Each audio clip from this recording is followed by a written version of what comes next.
was a beautiful, serene, sunny morning, sky just like this. And together with my mother and father and my aunt and uncle, we were chatting away down there in Parents Journey, where the Bristol Road meets the High Street.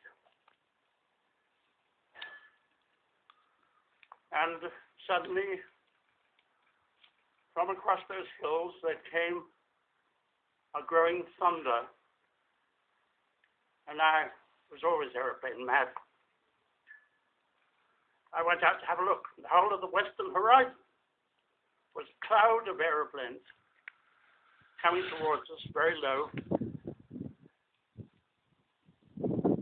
And the sky began to thunder with the noise of their engines.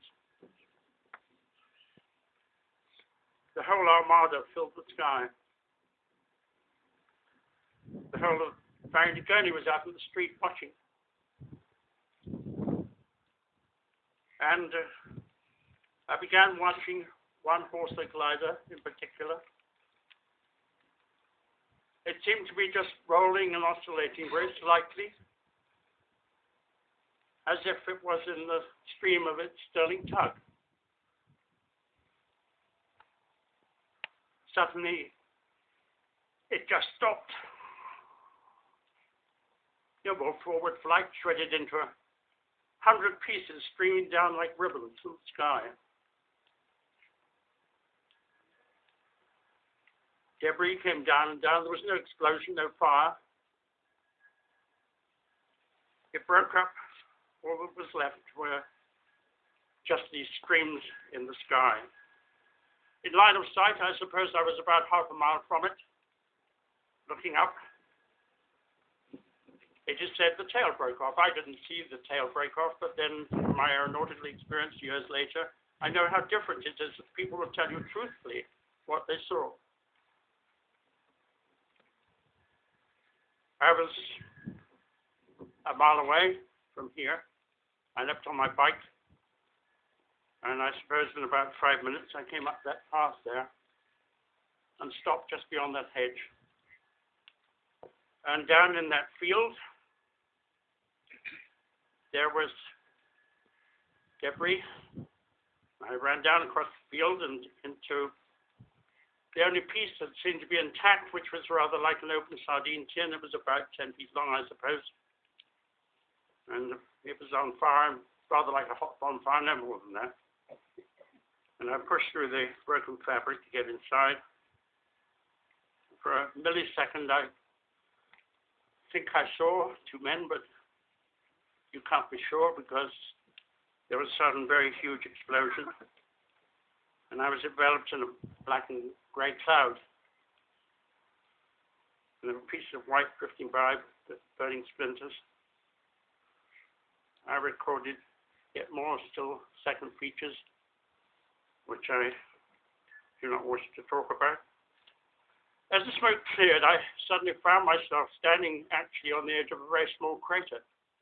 It was about 3 or 4 feet wide and a couple of feet deep. I was told later that I was very lucky. I was too close to the blast to get badly hurt. And my immediate reaction was to run away. I turned around and went back, and there was another explosion.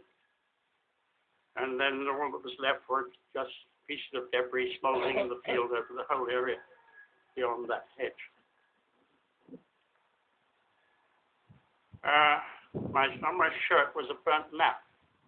As I pulled it off, I saw the words clearly were about a place in Holland. My ears were rather roaring and screaming with the explosion, I suppose. Other people arrived. And the Sterling was going backwards and forwards over here, rather like a mother hen looking for its chick. And it really, there was nothing he could do or we could do. And this is the first time I sought to try and say what I saw when wonderful men died. A sadness lives deeply within me to have been so powerless to do anything of value. My injuries were a small comparison, but unfortunately they did hold me from military service, unlike the gallant gentlemen who right here. Night Heavy Air Group in the RAF. The men in troop number 389 had served us all forever, with their commitment to give their lives if summoned.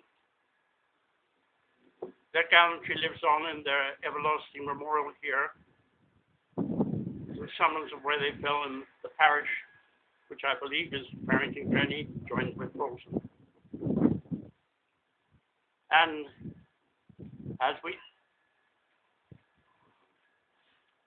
say in Somerset, when people have died, oh, they went up yonder. May God bless them.